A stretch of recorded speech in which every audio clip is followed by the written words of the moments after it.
নমস্কার বন্ধুরা, আজ বানাবো শুটকি মাছ বা শুকনো মাছ যেটা বলে থাকো। তো আজকে আমাদের ঘরোয়া রেসিপি শুটকি মাছের রেসিপি তোমাদের সঙ্গে শেয়ার করছি। তো চলো দেখিয়ে দিই শুকনো মাছটা কিভাবে রান্না করেছিলাম। এই যে আমি এখানে 3টে শুকনো মাছ নিয়েছি, লোটে মাছ। এগুলোকে শুকিয়ে রাখা, বাজারে কিনতে পাওয়া যায়। তো আমি এটা নিয়েছি 50 গ্রাম মতন। তারপর কাঁচি দিয়ে আমি এর পাখনাগুলোকে ভালো মতন কেটে নিচ্ছি, আর তারপর এগুলোকে কাঁচি দিয়ে টুকরো টুকরো করে কেটে নেব, আর মাথাটাকে বাদ দিয়ে দেবো। তো এখানে আমি জল ফুটিয়ে নিলাম কিছুটা, 1 কাপ মতন। এই 1 কাপ জলে টুকরো করে রাখা মাছগুলোকে আমি চুবিয়ে দিলাম। এটা নরমও হয়ে যাবে, আর এই গায়ে যে নোংরাটাও আছে সেটা উঠে যাবে। তো এখন আমি মাছ রান্না করার জন্য 3টে বড় সাইজের রসুন নিয়ে নিয়েছি, আর নিয়েছি 1 গোছা ধনেপাতা, 4টে বড় সাইজের পেঁয়াজ, আর একটা টমেটো কুচি। তো রসুনগুলোকে বাটবো না, একটু থেতো করে দেবো এইভাবে। তো দেখিয়ে দেবো এবার রান্নাটা তোমাদের কিভাবে করলাম। দেখো মাছের গা থেকে নোংরাগুলোও বেরিয়ে গেছে, আর কাঁটাগুলোও খুলে গেছে, আর মাছটা খুব সুন্দর পরিষ্কারও হয়ে যাবে ধুলে।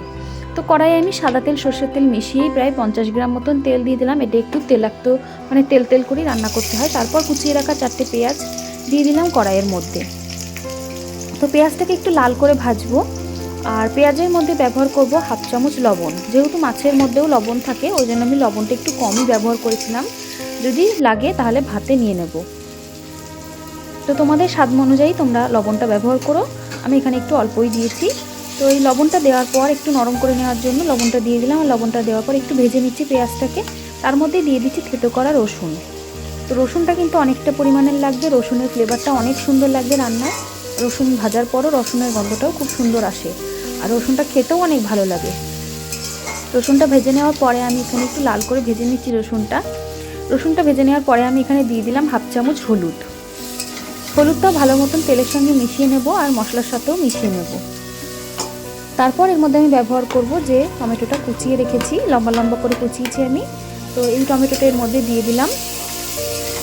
তারপরে টমেটোটা একটু ভালো করে ভেজে নেব, মানে একটুখানি নরম করে নেব। আর দিয়ে দিচ্ছি উঁচু উঁচু করে 1 চামচ লঙ্কার গুঁড়ো। তো এটা কিন্তু কাশ্মীরি লঙ্কার গুঁড়ো না, এটা লঙ্কার গুঁড়ো, সানরাইজের যে ঝাল লঙ্কার গুঁড়োটা আছে সেটাই কিন্তু। তো এই মাছটা কিন্তু একটু ঝাল ঝাল করে খেতে হয়, নাইলে ভালো লাগে না। ওই জন্য আমি 1 চামচ লঙ্কার গুঁড়ো ব্যবহার করলাম। আর এখন এখানে আমার মশলাটা ভালো মতন কষানো হয়ে গেছে, তেলও ছেড়ে দিয়েছে। তো এবার আমি দিয়ে দেবো ধুয়ে রাখা, পরিষ্কার করে রাখা যে শুকনো মাছগুলো সেগুলো। তো এগুলোর কাটাও কিন্তু ছাড়িয়ে নেওয়া যায়, তো আমি আর ছাড়াইনি, এইভাবেই রান্না করেছি। আর মাছটাকে কিন্তু অনেকেই ভেজে রান্না করে, আমি আর ভাজিনি, ভাজলে একটু শক্ত হয়ে যাবে, ওই জন্য আর ভাজিনি।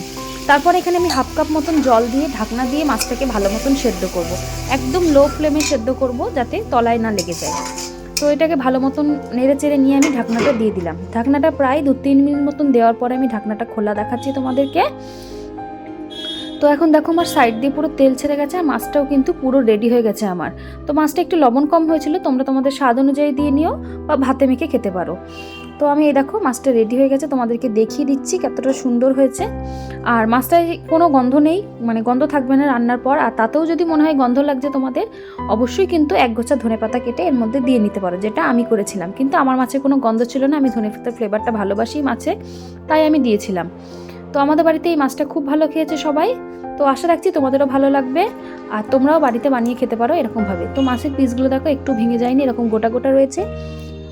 তো রান্নাটা কেমন লাগলো অবশ্যই কিন্তু কমেন্ট করে জানিও। আর এখন এটা আমি গরম ভাতের সঙ্গে পরিবেশন করেছি।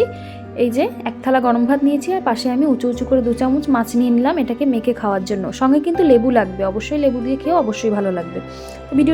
তো ভিডিওটা কেমন লাগলো অবশ্যই কিন্তু কমেন্ট করে জানিও, আর লাইক শেয়ার করার জন্য অনুরোধ রইল তোমাদের কাছে। আর ভিডিওটা খুব ভালো লাগলে কিন্তু অবশ্যই একটা শেয়ার করে দিও। আর আমার চ্যানেল নতুন সদস্য হতে চাইলে কিন্তু আমার চ্যানেলটাকে অবশ্যই করে সাবস্ক্রাইব করে নিতে হবে। দেখা হচ্ছে পরের দিন অন্য কোনো রেসিপি নিয়ে।